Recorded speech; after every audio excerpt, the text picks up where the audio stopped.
Hace varias semanas publiqué en Milenio Jalisco algo que titulé El grano de la discordia.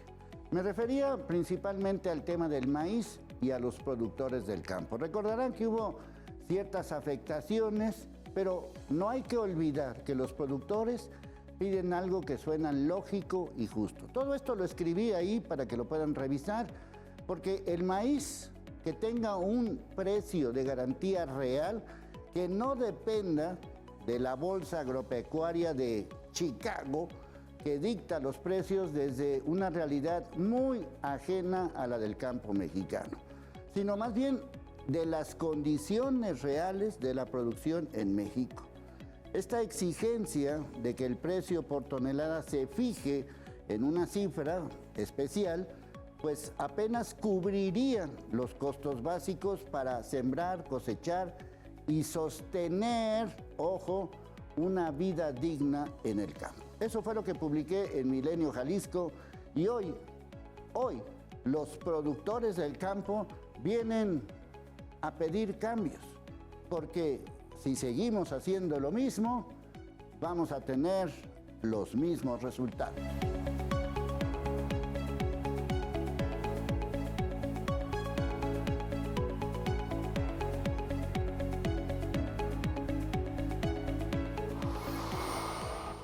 Nuestros invitados saben y viven lo que dicen y hacen. El grano de la discordia, el maíz y en general todo lo que produce Jalisco en el campo. ¿Cuál es la verdadera bronca de todo esto? Bueno, pues aquí estamos en Cambios para que ellos nos expliquen qué es lo que se debe de hacer y qué es lo que está pasando, porque estamos hablando nada más y nada menos que de los alimentos. Y esto es muy, muy importante. Un poco de historia, porque según estudios genéticos del CIMIT, que es el Centro de Mejoramiento del Maíz y del Trigo, pues dicen que Jalisco y Nayarit fue una de las áreas secundarias de la diversificación del maíz en México, bueno, en lo que hoy llamamos México, después de su domesticación inicial por ahí del Valle de Tehuacán en Puebla hace unos 9,000 años. Y también se señala que en Jalisco existen sitios arqueológicos clave que confirman su domesticación del maíz y su cultivo, por ejemplo, en zonas de Zapotlán el Grande, estamos hablando de hace 3,000 y cacho de años, lo mismo que en Tomatlán, en Autlán de Navarro, lo que hoy llamamos Tomatlán y Autlán de Navarro, y que también presentan evidencias de cultivos de maíz y de calabaza. Bueno, mi querido Fernando, pues el maíz, Jalisco y el maíz, pues ahora sí que son hermanitos. Totalmente, sí, totalmente. Creo que independientemente de Jalisco, todo México, o sea, la raíz y la cultura están o se interpreta con la palabra maíz y es el principal grano, ¿no?, que produce México. En el caso de Jalisco, pues prácticamente la mitad del estado está se siembra del cultivo de maíz. La mitad del estado. La mitad del estado, alrededor de 750,000 hectáreas entre maíz para grano y maíz para forraje. Entonces está representado prácticamente en la mitad de nuestro estado el cultivo de maíz. Y a su vez, pues no se diga, ¿no? Somos el segundo productor de maíz más grande del país. Entonces, Jalisco es 100% maíz, ¿no? Bueno, a ver, mi querido Pavel, ¿tú de dónde vienes? Yo soy del municipio de Tlajomulco de Zúñiga, soy productor. Productor. Así es. Bueno, a ver, cuéntanos, ¿cuál es la bronca? Bueno, aquí el detalle es un tema en el que el cultivo del maíz se ha vuelto insostenible para los productores. Insostenible. Insostenible. Ya no es negocio. Ya no es negocio. Los altos costos de producción por hectárea, que rebasan los 50,000 pesos por hectárea, de costos de producción y aunado a los bajos costos o bajos precios en el tema del precio del maíz, pues han hecho que los productores el día de hoy estén en una situación lamentable, triste y desesperante. Sí. Esa es la realidad. Desesperante, así lo calificas. Sí, totalmente. Y yo creo que todos los productores tenemos un sentimiento de tristeza porque lamentablemente no podemos llevar el sustento a nuestras familias y nos encontramos con un tema de cartera vencida muy grande. Creo que muchos productores ni vendiendo todo lo que tienen, todo el patrimonio, alcanzan a pagar la deuda que hemos adquirido durante los últimos 4 años, que han sido años complicados en el tema de producción, bajas producciones y precios muy, muy abajo. Bueno, a ver, Toño, la bronca, bueno, ¿tú de dónde vienes? De Tlajomulco también, productor de ahí de la zona de San Miguel, Cuyutlán. Bueno, ¿cuál es la situación? Lo que nos decía Pavel es que esto está de la patada. Claro, es un tema muy fácil de entender. En el 2013, nuestros costos de producción eran alrededor de los 25,000 pesos y en el 2013 el precio del maíz valía 5,000 pesos. El día de hoy, el maíz también vale los mismos 5,000 pesos, pero traemos costos de producción de 55,000 pesos. Doble para producir. El doble. Con el mismo precio. Todo sube, la inflación nos ha venido comiendo, el diésel, todos los productos que se utilizan para la siembra, todo sube. Sí. Y desgraciadamente, pues el maíz está, ya lo dijiste, está a la orden de los precios internacionales. ¿Eso es cierto? ¿Sí? Sí, desgraciadamente está. Chicago, ¿qué tiene que ver con Jalisco? Pues, ¿qué fregados nos importa? Desgraciadamente así nos tasan el maíz nacional y realmente para que a nosotros nos vaya bien tiene que haber 2 condiciones. Que el tipo de cambio esté alto o que le vaya mal a Estados Unidos o que China diga voy a consumir mucho más maíz de lo que necesito. Son las condiciones perfectas para decir al productor le va bien. Mientras no suceda eso, el productor sigue estando en el piso de los precios. Sí. Bueno, mi querido Noé, tú también eres de Tlajomulco. Así es, yo soy productor en Tlajomulco de Zúñiga y en la zona de Ixtlahuacán de los Membrillos. Perfecto. Bueno, te vimos mucho en acción con todos estos asuntos de los temas estos de las movilizaciones. ¿Sirvió de algo todo ese asunto? Sí, claro. En primera sirvió para visibilizarnos. A lo mejor muchas veces la sociedad en general no está muy enterada de cuál es nuestra problemática. Ahora ya la gente sabe un poco más y fue muy empática, ¿sabes? La gente es muy empática con el agricultor. Qué bueno. Y sirvió para que el gobierno se diera cuenta que el nivel del problema que tenemos. De pronto yo siento que son muy apáticos porque creen que estamos bien. Ya ahora los gobiernos se dieron cuenta de que nuestra problemática es real. Ya analizando realmente los datos de cómo hemos estado los últimos años, saben que la mayoría estamos en cartera vencida, saben que si no le dan un valor real al grano nacional, no vamos a salir adelante. Porque cabe recalcar, es importante saber que el maíz nacional es para consumo humano. Nosotros somos un país donde el grano es 100% para consumo humano. El consumo forrajero, pues el maíz amarillo se siembra en menos cantidad que el maíz blanco. Es nuestra principal fuente de carbohidratos, es nuestra principal alimentación y en otros países el maíz es un forraje como tal. Bueno, yo decía en lo que publiqué en Milenio Jalisco hace varias semanas que también hay un componente político y ese componente político, mi querido Fernando, muchas veces tiene que ver con el famoso precio del kilo de la tortilla. O sea, no sube el kilo de la tortilla, entonces todos somos felices, ¿no? Claro. Sí, Leo, gracias. Yo creo que aquí hay algunos puntos que hay que considerar. Como bien lo mencionaba Noé y Toño, la bolsa de Chicago nos afecta en los precios, sí, y principalmente el maíz blanco, porque si en algunas propuestas que se han desarrollado es eliminar o que el maíz de México no entre dentro de esa cotización de la bolsa de Chicago, pero entendamos una cuestión. México, al día de hoy, importa el 50% del maíz que consume a nivel nacional. Ese maíz... O sea, ¿compra México maíz? La mitad de todo el maíz que consume, principalmente, obviamente, para maíz amarillo, que es para uso de forrajes y producción animal, aunque en el último año ya se ha reportado una importación de maíz blanco de alrededor de 800,000 toneladas, perdón, en el último año. Estamos importando maíz para comer, nosotros. Para comer, se tiene registrado 800,000 toneladas, pero, insisto, los 20 millones de toneladas que se están importando son de maíz amarillo. Si nosotros sacamos el maíz de la bolsa de Chicago, ese maíz, que hoy por hoy, al no ser autosuficientes, esas 20 millones de toneladas vamos a terminar pagando a precio, o la industria lo va a terminar pagando a precio que se esté manejando nacional. Lo importante es considerar que el maíz blanco que sí consumimos a nivel nacional, en ese nos consideramos autosuficientes, y en el caso del maíz amarillo, mientras no seamos autosuficientes, vamos a tener que traer esas 20 millones de toneladas. Bueno, la bronca también tiene que ver con eso, con que sea blanco y amarillo.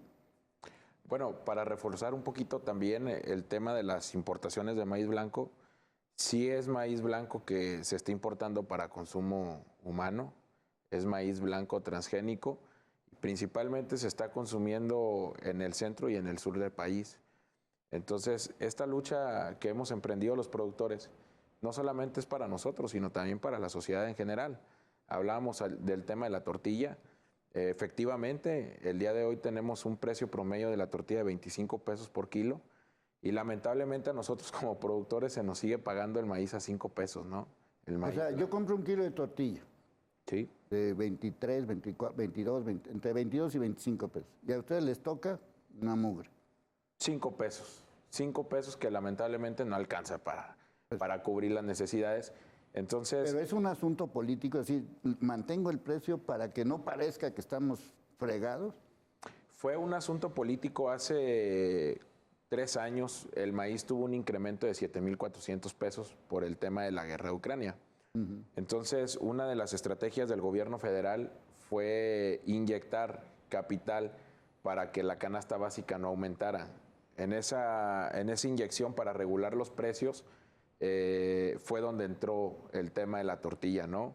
Lamentablemente, los costos para la producción de tortilla ya están implícitos con un precio de 7,400. Para nosotros como productores, pues es ilógico pensar que un año te pagan 7,400, se aumenta el precio a 25 pesos y al siguiente año nos lo pagan a 5,100 pesos, cuando el costo de la tortilla ya trae un precio implícito de 7,400 de nuestro grano. Pero, O sea, van arrastrando eso desde... De hace 3 años. así es. Y lamentablemente el como si consumidor... nada hubiera subido en todos 2 años. ¿verdad? Exactamente. Y el consumidor final y los productores somos los más afectados. Sí, sí. Porque el productor no tiene el beneficio de un buen precio y el consumidor está pagando un sobreprecio a 25 pesos. ¿Dónde está esa lana? ¿Quién se queda al final del día con esa ganancia? ¿Será el molinero o será el industrial, que es quien hace el proceso de industrialización de nuestro maíz? Sí, sí. Sí, bueno, hay varios ejemplos de todo ese tipo de situaciones, de estas bolsitas de frituras que compramos, entre ellos yo, que dice ahí 100% maíz y pues nos encantan, por lo menos a mí me encantan, y pues decimos, no, pues qué rico está esta fritura, pues sí, qué rica está, pero acá nuestros queridos productores los friega enormemente porque, bueno, ya les platicaremos más temas. Lo que sí sabemos es que urgen cambios.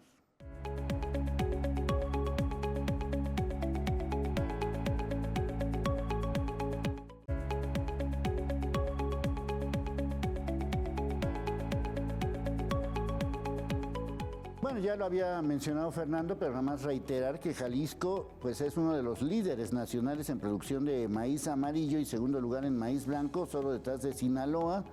Según los datos, en este caso del 2024, la producción anual, pues ahí pueden ver, 2 millones de toneladas, la superficie más o menos de producción, y las zonas principales pues son la Ciénega, que abarca pues, Ocotlán, Poncitlán, los Altos de Jalisco con Tepatitlán, Arandas, la región sur con Zapotlán el Grande, Sayula, y todo lo que implica para Jalisco la importancia que tiene el maíz.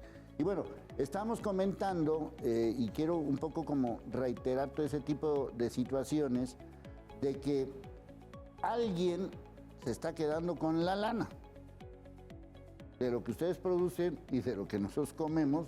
O sea, como que ahí, ¿quién se está llevando el negocio? Participo, pues mira, hasta ahorita no tenemos nosotros bien claro tampoco quién es el que se está llevando el dinero. Lo que sí sabemos es que de productor a consumidor final es una diferencia, Abismal. pues estamos hablando de casi el 500%. Entonces, no sé, como lo dijo Pablo ahorita, no sé si es la industria, no sé si es el molinero. Lo que sí sabemos es que el consumidor final se está llevando un sobreprecio y el productor se está llevando un precio demasiado bajo. Sí, sí, ahora sí que por los dos lados. Ahora, Yo sí quisiera, lo dije, lo publiqué también ahí en lo que he estado señalando en Milenio Jalisco, decía, ¿la bronca son estos famosos 7,200 pesos o hay algo más, Toño? Mira, los 7,200 pesos surgen de un programa que establece el mismo gobierno, que se llama Precios de Garantía, donde clasifican al productor pequeño con 5 hectáreas, con 35 toneladas de producción. Realmente, si sacamos los costos que traemos, que mencionamos hace rato, entre el promedio, pues apenas con ese precio a la mayoría de los productores nos da para sacar los costos. El 7,200 que se pide, pues es para eso, para sacar los costos. Sí. ¿Verdad? Pero esa cifra no se llegó a eso. No se llegó a esa cifra. Estuvimos en las mesas de diálogo, se expuso el problema que se tiene, mas sin embargo no hubo una respuesta para eso. Nosotros pedíamos que no se clasificara a los productores del país, que a todos los productores de 5 hectáreas, de 10 hectáreas, de 20 hectáreas, les cuesta lo mismo producir. ¿Por qué no pagar el mismo precio para todos? Sí, o sea, ¿cuál es la diferencia entre producir 5 hectáreas y 20? Prácticamente los costos son los mismos, inclusive un productor de 10 hectáreas, 20 hectáreas, muchas veces tiene paquetes tecnológicos más caros que un productor de 5 hectáreas. Sí, le sale más caro. Sí. Y realmente, pues lo único que se tuvo fue a un apoyo, a un estímulo, a un ingreso directo por parte del gobierno federal y por parte del Estado, pero aún hace falta un eslabón para construir ese precio y es el que tenemos ahorita todavía, que no sabemos cuál es el precio que se va a pagar. Sí, esa es un poco la situación porque, por lo menos, Fernando, lo que dijo el secretario de Agricultura a nivel nacional, y ahí anduvieron presumiendo todo el mundo, que ya se había arreglado la bronca, ya dejen de estar moliendo, ya se arregló todo, ¿no? Claro. Sí, Leo, mira, hay que considerar una cosa muy importante que dice Toño en esta sección, porque él menciona que tenemos apoyo, sí, por la parte del gobierno federal para los pequeños productores, aquellos que tienen menos de 5 hectáreas o 35 toneladas como rendimiento, pero aquí hay una cuestión importante a considerar. El 80% de los productores pertenecen a ese grupo de productores. Pero, no, como bien dice Toño, ¿por qué diferenciarlos, no? El 20% que se consideran medianos o grandes productores generan el 80% de la producción. O sea, estamos al revés. El 80% de los productores, que son los pequeños, producen el 20% de la producción nacional y el otro 20% restante, que se consideran medianos o grandes, realmente son los que producen el 80% y por eso los dejan en tanto fuera, ¿no? Como es un volumen muy grande, no lo tienen considerado dentro del apoyo. Entonces yo creo que sí es importante, obviamente, unificar a los productores. Al final del día, ambos aportan a la soberanía alimentaria del país y aportan para desarrollar alimentos de la población de Jalisco, ¿no? Bueno, yo creo que, me imagino que vieron a un estúpido junior de una empresa tequilera que ahora sí que les tiró y les dijo, pues entonces dedíquense a otra cosa. Obviamente nosotros no estamos de acuerdo con esa estupidez, ni siquiera el papá de ese estúpido estuvo de acuerdo, pero explícale a la gente, Pavel, ahora sí que ¿por qué no se dedican a otra cosa? La respuesta es muy sencilla, Leo. Prácticamente habemos productores que no nos sabemos dedicar a otra cosa. Pues sí. Hay economías de pueblos pequeños, como lo es el caso de mi natal Lomas de Tejeda, que dependemos totalmente de la producción agrícola que se tenga ese año. Entonces, lamentablemente, no tenemos para dónde darle. Esa es la respuesta. Hay gente, y más del 95% de la gente que se dedica a trabajar en el campo es gente de la tercera edad. Es gente que no puede cambiar de rubro. Es gente que lo único que tienen es vender su pedazo de tierra que les queda y sobrevivir. Y creo que eso no abona la productividad. Creo que también el apoyo que se logró o el acuerdo que se logró en la Ciudad de México es un acuerdo que, si bien subsana o nos ayuda a lo mejor a salir este año, es algo que tiene que cambiar a futuro. Yo veo a los representantes de los gobiernos, tanto estatales como del gobierno federal, anunciando por los 4 vientos que es algo histórico, que una publicación histórica, pues lamentablemente el eslabón que ya mencionaba Toño no lo han apretado. Es el industrial. Y esa responsabilidad que hay en el gobierno federal. No han hecho nada porque el industrial salga a pagar un mejor precio para los productores. Y quiero rematar haciendo referencia a este sujeto que habla y que desacredita e inclusive pues nos llamó jodidos, que no íbamos, que nos dedicáramos a otra cosa, que éramos unos piojos. Pues, híjole, creo que la situación por la cual atravesamos tiene todo menos de eso. No hay un tinte político, no hay un tinte o un interés particular. Simplemente se quiere el beneficio para los productores. Sí, porque esa es la otra parte de la historia, ¿no? Bola de conservadores que pararon medio país, ¿no? Así también les dijeron, ¿no? Sí, totalmente. Y creo que una cosa importante considerar, Leo, si bien obviamente los comentarios de este sujeto no fueron los adecuados, pero hay una parte muy importante. Como tú bien lo has mencionado siempre, a las mismas acciones, los mismos resultados, ¿no? Y sí, lo que requerimos es, si no es cambiar el cultivo, sí generar alguna especie de cambios. Porque decíamos que el problema no viene al final del día o la solución inmediata, a largo plazo, perdón, no surge a partir de solamente darle apoyo a los productores. Tenemos que solucionar los problemas que tienen los productores a través de los problemas que vienen de antaño, ¿no? Los problemas que vienen de raíz, los problemas que ocasionaron realmente esa baja rentabilidad en la agricultura. Y comentarte, bueno, la Universidad de Guadalajara desde hace años ha tenido proyectos de colaboración con diferentes organizaciones de productores. Inclusive en Tlajomulco, el CUT Tlajomulco ha trabajado propiamente con la capacitación y asesoría y proyectos integrados entre productores y entre la academia para aumentar esos rendimientos.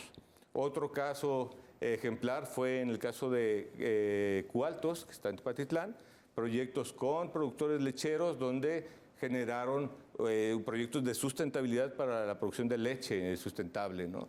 A su vez, el CUC va aquí en Zapopan, colaboraciones con productores para que puedan obtener materiales genéticos producidos por la Universidad de Guadalajara o generados en la Universidad de Guadalajara, los cuales ponen a disposición de los productores para que ellos sean los que utilicen esa tecnología generada por la universidad y podamos impactar en ese tipo de problemáticas que actualmente tiene o viene en ese lastre, ¿no?, del productor desde hace años, ¿no?, actual. Sí, qué bueno que lo mencionas, porque a mí me consta, porque hice un reportaje, hice varios reportajes en el CUCBA justamente de todos estos asuntos, y había investigaciones tanto genéticas como de industriales, como de aprovechamiento de todo tipo de productos, inclusive hasta para producir etanol, para producir sustancias especiales, y yo siento que muchas veces estas labores de la academia se quedan, pues, ahí, ¿no? Totalmente.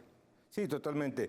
Lo importante aquí, o cabe destacar... Estoy hablando del 2008, 2009. No, totalmente. Cabe destacar, lo platicaba antes del programa con los compañeros, que la finalidad, o una de las finalidades de la Universidad de Guadalajara es colaborar con la sociedad de Jalisco, y en su caso, las limitantes siempre ha sido la transferencia de tecnología, o una de las limitantes, y por eso mismo los proyectos que se han desarrollado en colaboración con los productores es eso, es acercar la tecnología generada por la Universidad de Guadalajara, las investigaciones, los resultados, para poder ser al menos una parte más del equipo para poder ayudar a los productores a desarrollar, a tener mayores rendimientos, a poder mejorar la fertilidad de suelos. Lo platicábamos con Toño hace ratito, porque aquí hay una cosa importante, no hay una solución en particular, porque cada grupo de productores o cada región del estado tiene diferentes problemáticas. Me mencionaba Toño una de ellas. Aún en el mismo estado. Aún en el mismo estado, claro. En algunos de los casos podrá ser la fertilidad de suelos, en algunos otros casos la parte de rentabilidad, de la parte de los insumos altos. Algunos otros casos, también lo comentábamos con Abel, la integración de agricultura regenerativa y demás. Entonces, cada grupo de productores tiene los diferentes problemas, y aquí lo importante es saber abordar o generar paquetes tecnológicos particulares para los diferentes productores de las regiones del estado. Bueno, que todo esto que conste, porque aquí hemos apoyado, yo he apoyado a los productores del maíz o los productores del campo en todas las formas, ya lo dije en portadas, ya lo dije en el Pulso, ya lo publiqué y aquí lo vuelvo a reiterar. ¿Por qué? Porque depende nuestra alimentación de ellos y si ellos no nos alimentan, pues entonces qué fregados vamos a hacer. Lo que sí sé es que urgen cambios.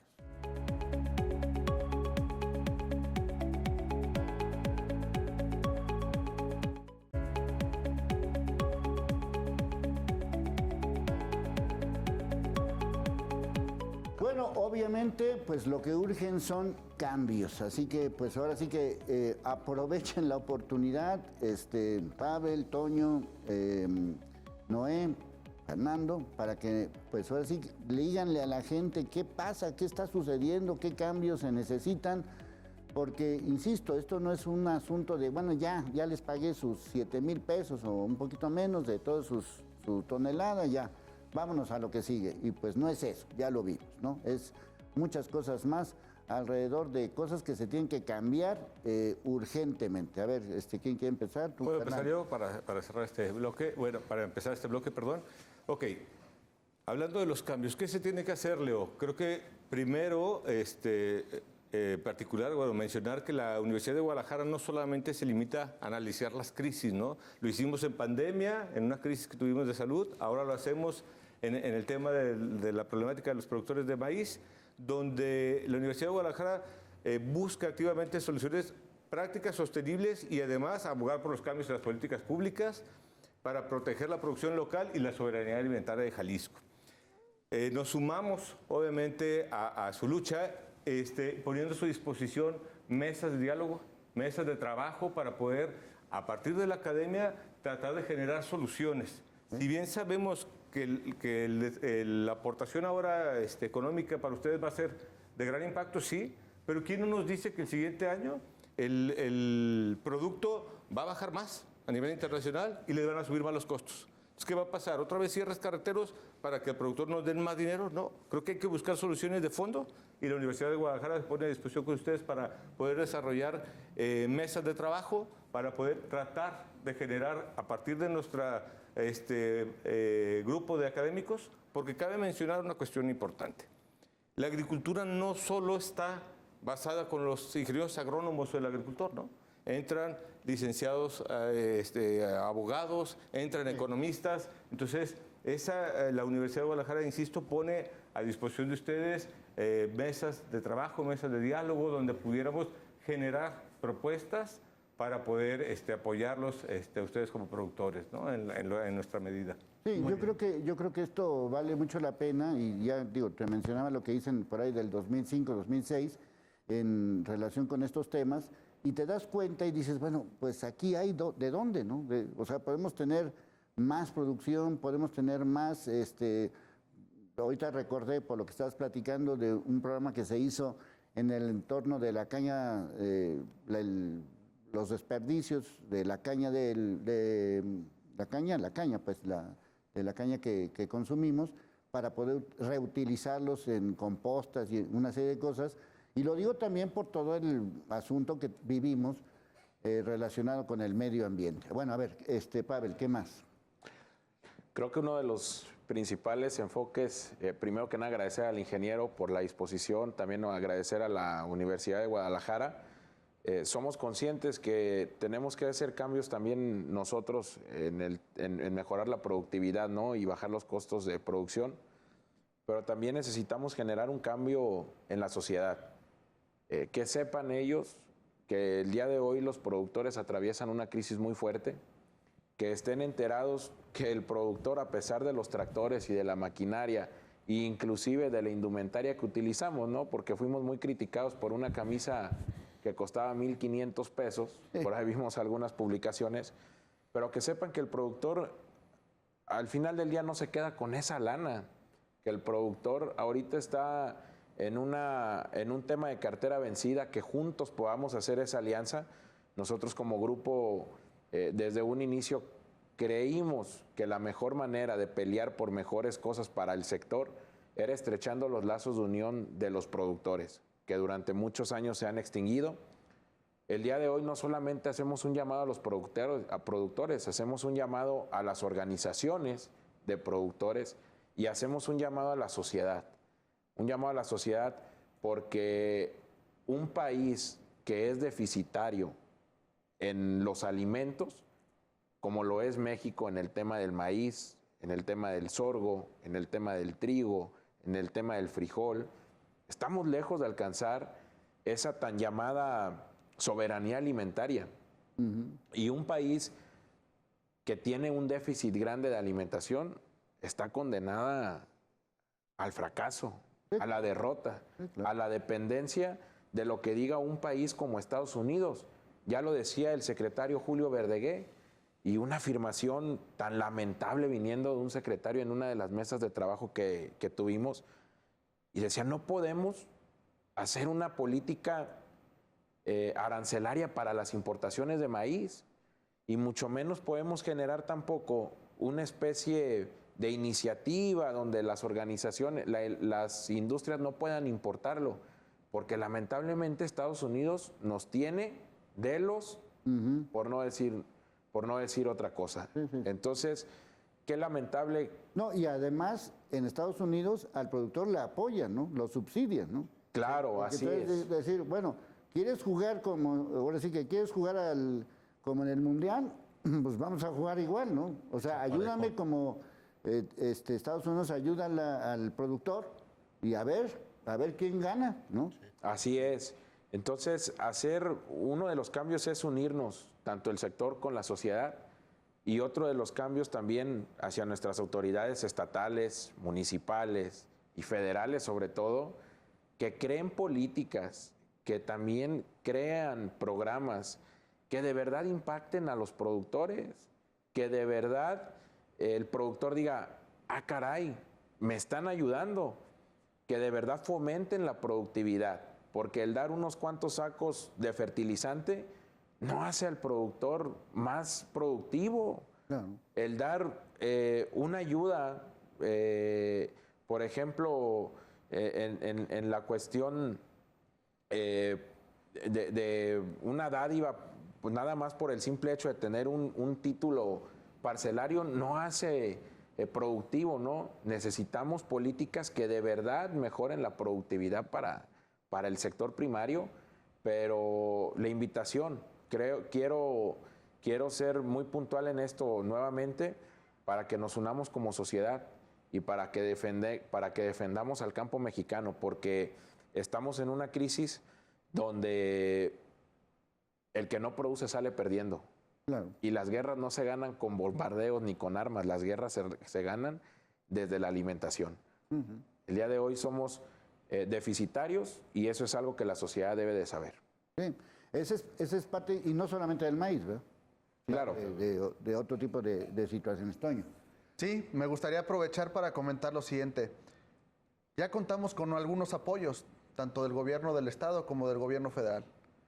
Pero ahorita tenemos un gran problema de comercialización y eso nos preocupa. Pues, entonces, Eso nos preocupa, ¿por qué? Porque mira, en el Bajío, entre los 3 estados, se van a producir casi 4 millones de toneladas. Y ya anunciaron en algunas mesas de trabajo que la industria o los compradores solamente van por 1,5 millones de toneladas. ¿Qué va a pasar con todo lo demás que va a hacer falta de comercializar? Nosotros hoy en día pedimos ya una nueva mesa de diálogo con el gobierno federal para poder dialogar y ver qué solución nos van a dar. o sea, si producen, mal, Sí. y si no producen, mal. Y ahora que se ocupa quién nos compre, pues resulta que pues ahorita no hay quien compre toda la cosecha que se pueda dar y estamos previo a la cosecha y necesitamos que el gobierno federal pues diga, a ver, voy a hacer esto como estrategia para ayudarles. Y si siguen importando maíz blanco, pues con mayor razón los compradores van a necesitar menos de la cosecha nacional.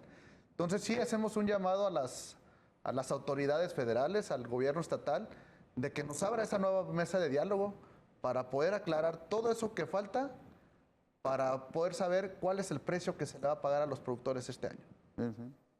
No Así es. Otra política pública muy necesaria que no quiero dejar pasar.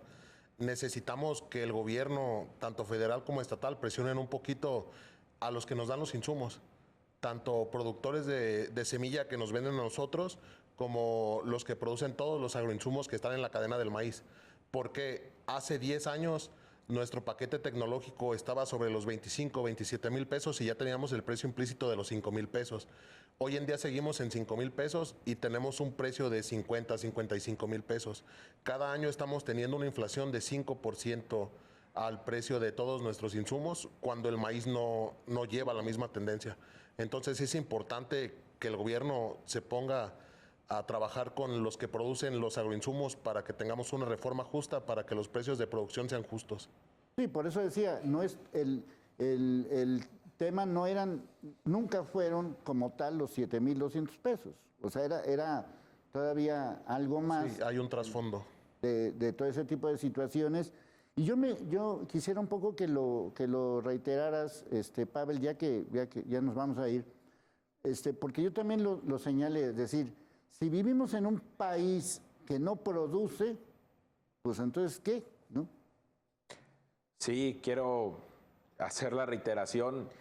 El agro mexicano atraviesa una situación que creo este año es de vital importancia, porque muchos productores van a dejar de sembrar si no tenemos las condiciones adecuadas.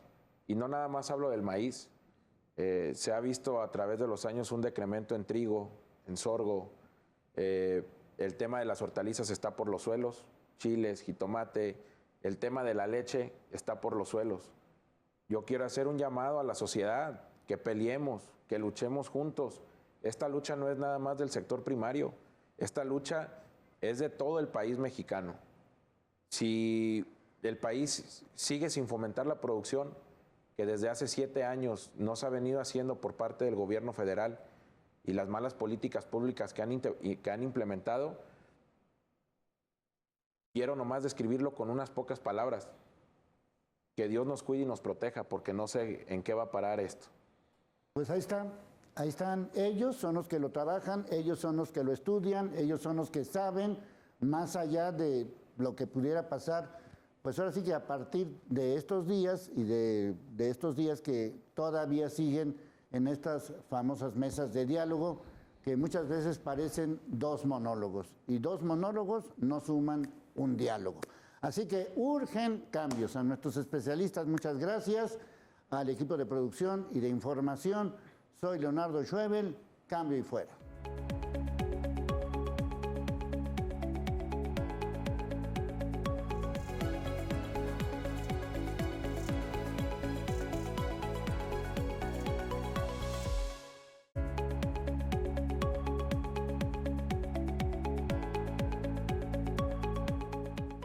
Bueno, ahora sí que para acabarla de amolar con todo este tipo de situaciones, pues hay algunas cosas que también hay que tomar en cuenta. Ya lo estaban mencionando hace ratito, pero ahorita que lo profundicen, que los maíces nativos pues enfrentan amenazas por la expansión de híbridos comerciales y los famosos transgénicos, por la migración rural y el abandono del campo, de la milpa, y también de los cambios climáticos, si es que existen. Bueno, a ver, este brete de los transgénicos, ¿cuál es la bronca? Toño.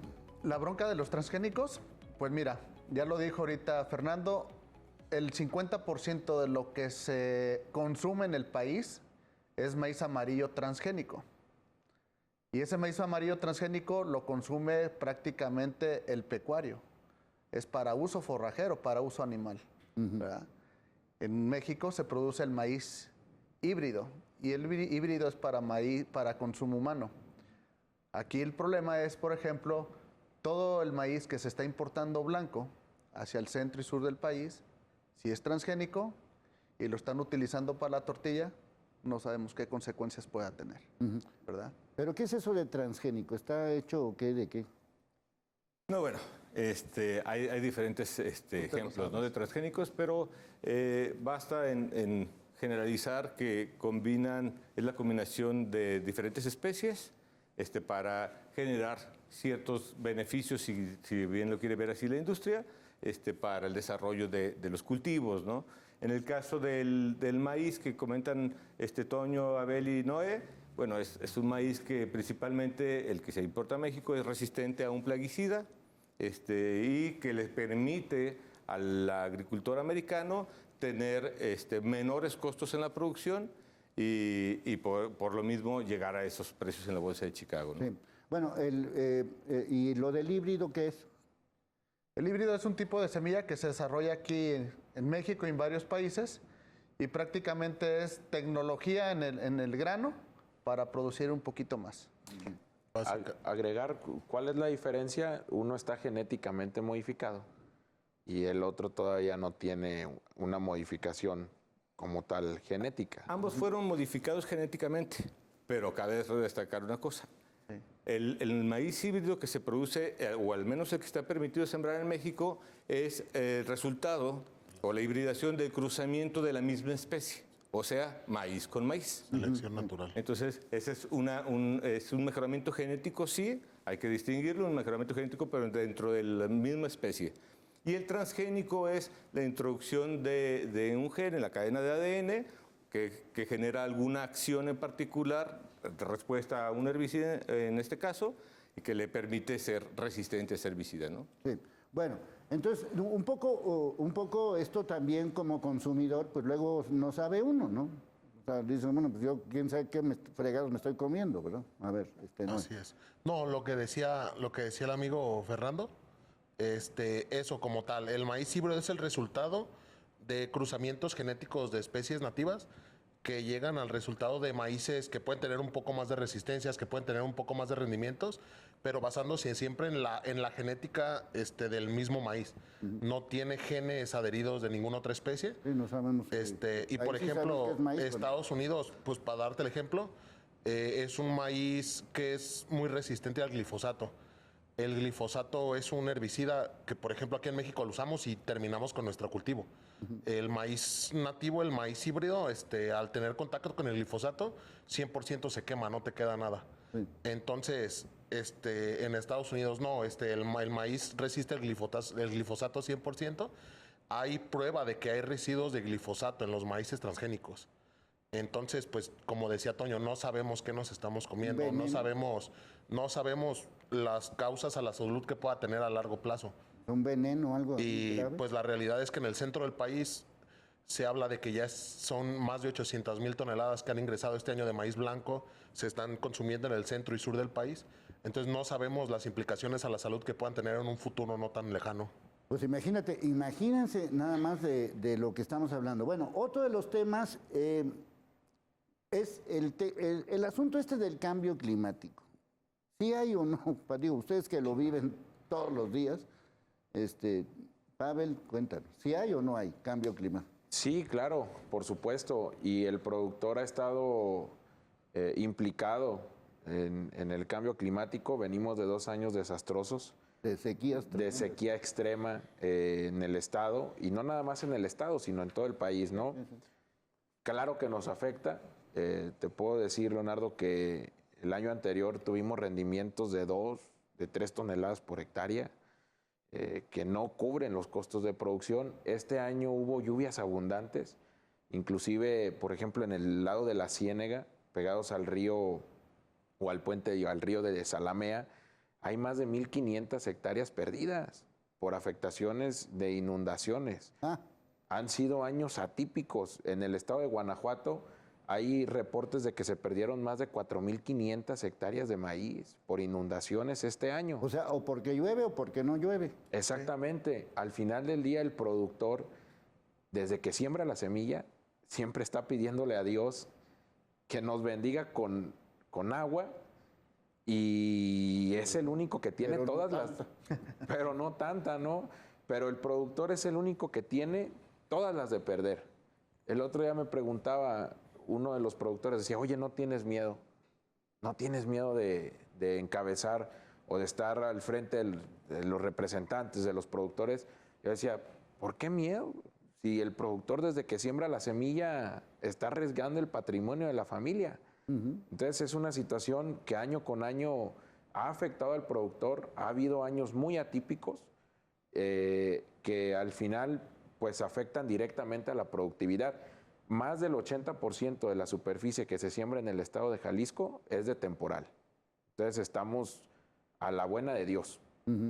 Esa es la cosa. Sí, pues es ahí. Luego, otro de los aspectos que no sé qué tanto influyan y que también conste que lo dije cuando empezó toda esta moda del aguacate y de los berries y todo ese tipo de cosas, que sí, pues serán muy bonitos y serán muy ricos, pero a mí productores del maíz nos dijeron, sobre todo en la zona de Ciudad Guzmán y toda esa zona, me dijeron, nos van a fregar a los maiceros. ¿Qué tan cierto fue eso? Bueno, pues como tal te lo digo, mucho de la problemática en la zona sur del país es que, pues como son cultivos de alta demanda de agua, no son temporaleros, entonces tenemos zonas en el sur del estado, perdón, dije el sur del país, es el sur del estado, donde los acuíferos ya están un poco sobreexplotados. Para poder tener aguacate. Así es. Así es. Es lo que me dijeron, que el aguacate está muy rico, pero se chupa todo el agua. Sí, así es. Tiene mucho consumo de agua. Yo no creo que esté mal por todo. Ellos tienen sus volúmenes para explotación de pozos. Yo creo que lo que podríamos tener para mejorarlo es un plan de ordenamiento de cultivos, donde digan, esta zona puede tener tantas hectáreas de este cultivo, tantas hectáreas de llegan buscando la forma de que sea redituable en cuanto a nivel de producción y en cuanto a nivel de consumo de agua, por ejemplo. Sí. Que digan, tal municipio va a tener tantas hectáreas de esto, tantas hectáreas de esto. Entonces, ahí tratamos de ya no sobreexplotar los mantos acuíferos, tratamos de tener una variabilidad para que no haya sobreproducción de ningún cultivo. Entonces, eso ayudaría no solo al maíz, sino a los demás cultivos en general a tener una estabilidad. Sí, sí. Y no solamente es eso, sino que también un poco como, justamente en esta zona, por donde está Casimiro Castillo, toda esta zona de Casimiro Castillo, que eran, o que producían chayote, producían calabaza y muchas de esas cosas, les afectó pues los cambios climáticos por un lado y por otro los cambios de cultivo, ¿no? En toda esta zona de Jalisco, ¿no? Algo que hay que destacar, Leonardo, es el tema del cultivo del agave. Sin duda alguna ha ganado muchísimo terreno en el estado y para los productores de maíz implica un sobrecosto en las rentas. Mucha de la superficie que que se siembra en el estado es rentada.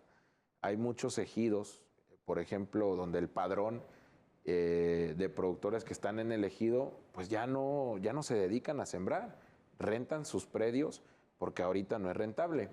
¿Qué fue lo que pasó con el boom del agave? Muchas empresas agaveras entraron a pagar rentas de 25,000 pesos por hectárea. Entonces, para una persona que rentaba su predio a los productores maiceros, pues preferían agarrar una renta de 25,000 que una renta de 3,000, 4,000 pesos que pagábamos en el maíz. El día de hoy, el encarecimiento de las rentas para maíz es algo también insostenible. Tenemos que pagar rentas de 8,000, 10,000, inclusive en algunas zonas hasta 15,000 pesos por hectárea para poder sembrar maíz. Entonces, pues ese cambio o ese boom que se dio con el tema del agave, pues sí nos dio un poco en la torre a los productores maiceros que seguimos o queremos seguir desarrollando la siembra de maíz. Sí, sí. Sí, o sea, aquí ¿cuál sería el cambio que se necesita? ¿Lo que decía Noé o algo más?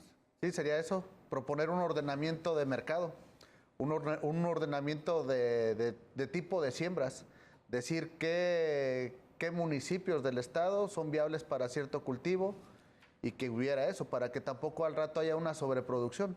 ¿Qué está pasando en la primavera, por ejemplo, ¿no? Entre otras cosas? Así es. Hubo una sobreproducción de agave, hay una sobreproducción de aguacate y pues todo eso tarde que temprano impacta en el mercado. A mayor oferta. Sí, pues si la gente pues, compra, menores pues, precios. ¿no? A mí qué me importa, ¿no? Bueno, obviamente hay muchos cambios por hacer. Como les decía, como lo publiqué y aquí nuestros especialistas lo están diciendo, no solamente es llegar a un tope con el precio de garantía y todo ese tipo de asuntos, sino algo más que no sé quién demonios va a arreglar toda esta situación Ahora sí que, como lo prometen por acá, una reingeniería, pues yo no sé si sea la palabra adecuada, lo que sí sé es que urgen cambios.